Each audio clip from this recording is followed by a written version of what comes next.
Today I am solving this simple but unique problem. First, 6 minus 6 and 6 minus 6 gives us 0. 6 minus 6 0. 0 multiplied by 0 gives us 0. But this is not a correct way. According to BODMAS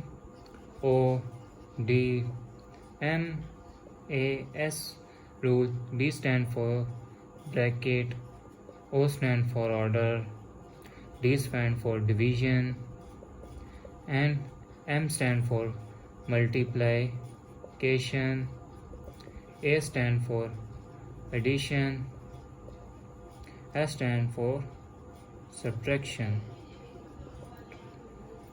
So first multiply it, then subtract it.